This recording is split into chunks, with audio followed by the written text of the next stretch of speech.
flawed search engines. First of all, just their coverage. They couldn't cover everything. They could go out and get more and more pages, but the scale was exploding at a speed faster than they could handle. And the time for response. That is, you went to one of those search engines and you discovered that it would take 10, 15 seconds, you get results back. Brin and Page were convinced they could do better. They looked at the construction of web pages, at the clickable buttons which link one page to another. Then they looked at the billions of clickable links crisscrossing cyberspace, and they discovered a pattern. The more authoritative, more popular sites all had lots of incoming links. Ultimately, what we discovered is that you could take the patterns that you found, all of the world's knowledge, and use that to create a better search engine. And that's exactly what they did. They wrote a search engine program which used the number of incoming links, along with lots of other variables, to identify which web pages were most relevant for each query. But finding computers to run the program was a problem. The machines that ran existing search engines were very expensive.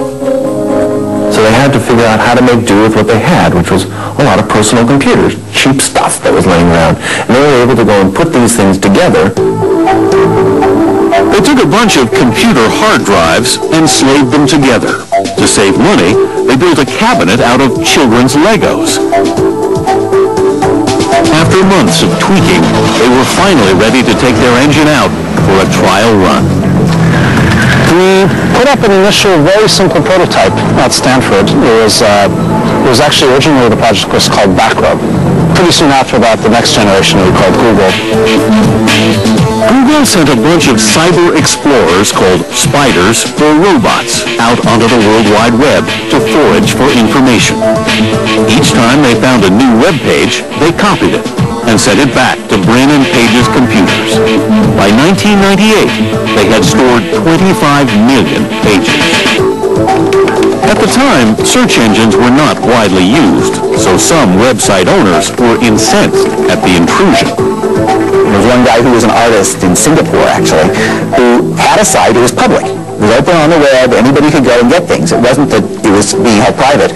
But all of a sudden, he sees some computer at Stanford is downloading thousands of different pages from it. And we had to say to him, look, we're not saving the pages. We're not redistributing. All we're doing is indexing. All we're doing is making a list of what we find so that other people can find it. But he actually went so far as to talk to the legal office, say he was going to sue. Despite the contrarians, most people liked Brin and Page's souped-up engine.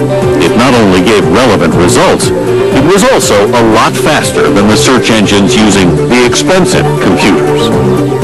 Typically, if you have a very large machine, the processor is running very fast, but there are bottlenecks. It takes it time. You can only do one disk drive at a time or something.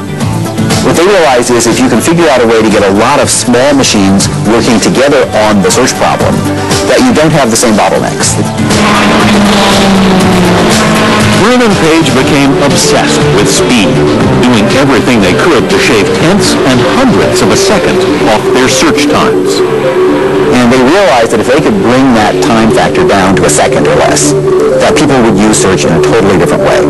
So in their design of the computers and the servers, they kept that as a really primary goal. They had to get it down. They had to throw in enough extra computing, enough extra research memory, whatever it took, so they could get that answer back in a second.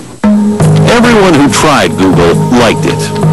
The name was supposed to be Google, G-O-O-G-O-L, the mathematical term for 1 followed by 100 zeros.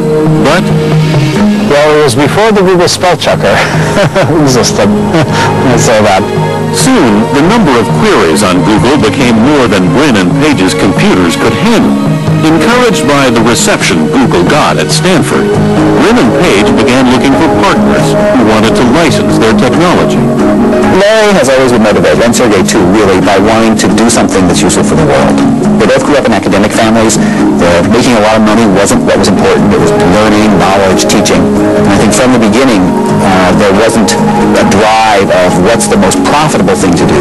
It was really what's the way that people can get the most information. But the world outside Stanford didn't share Brin and Page's idealism. They said, this is a great idea technologically.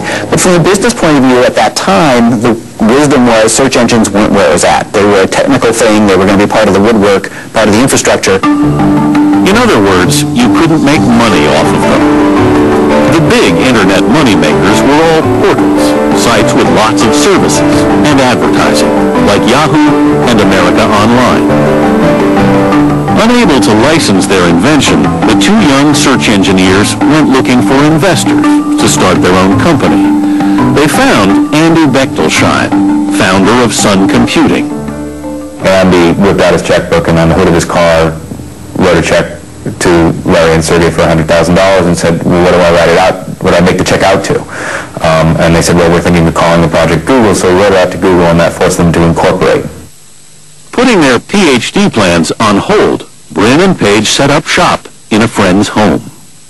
We thought, well, they'll probably just be there during the day, we'll at work and we won't notice.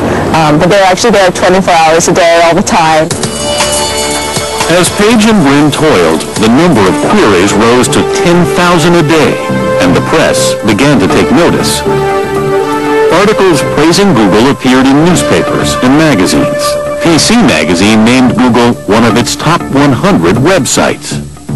They ultimately secured $25 million in funding from two of the biggest names in venture capital. And when that happened, that's when the greater world first got an inkling that this might be an important company. Funding in hand, still battling enormous odds, Brin and Page moved their fledgling company into spacious new quarters. Sergey and Larry have all the advantages of youth. They think that basically they're doing something terrific and they're really out to change the world, to use Steve Jobs' phraseology.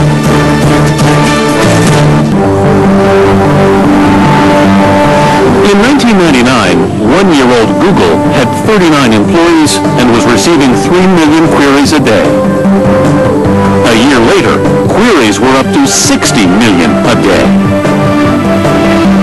During that time, Brin and Page introduced advertising on their search pages and signed partnership deals extending Google's reach to Italy, the United Kingdom, Japan, and China. The company was clearly on a roll. To meet demand, Brin and Page hired hundreds of new employees, many PhDs, the best and the brightest. In addition to just being bright, great at their job, accomplished, we want people who are going to fit the Google culture. We have a very open, free atmosphere here. People have lots of fun. They're excited about their work, and they work together a lot.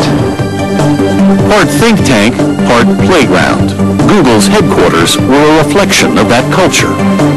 When we started Google, we started it to be the kind of place, basically, that we would like to hang out in, we being, computer science grad students. And so, we had all this free food. Here, you just walk in, you grab some healthy food. You can sit and chat with your colleagues or talk about all kinds of work projects, learn about new things. It's a place where you can meet over a game of pool and discuss some ideas there. And so we found that this kind of environment, is very creative. Google's creative environment has given birth to all sorts of new ideas. A search engine for images, one for catalogs, for comparing prices on consumer products, for news groups, news reports, and much more. While adding all the new bells and whistles, Brin and Page increased the power of their search engine, sending it deeper and deeper into cyberspace. So, how does Google work? Why is it so successful? Google's search for answers begins, as do many great journeys of discovery, with a robot explorer heading deep into the unknown. In Google's case, the unknown is cyberspace. The Explorer, a computer program Brin and Page call Googlebot. Googlebot crisscrosses cyberspace at warp speed. Its mission, to find every website, to copy every web page. So it goes and looks at each page and says, I found a new website, goldmine.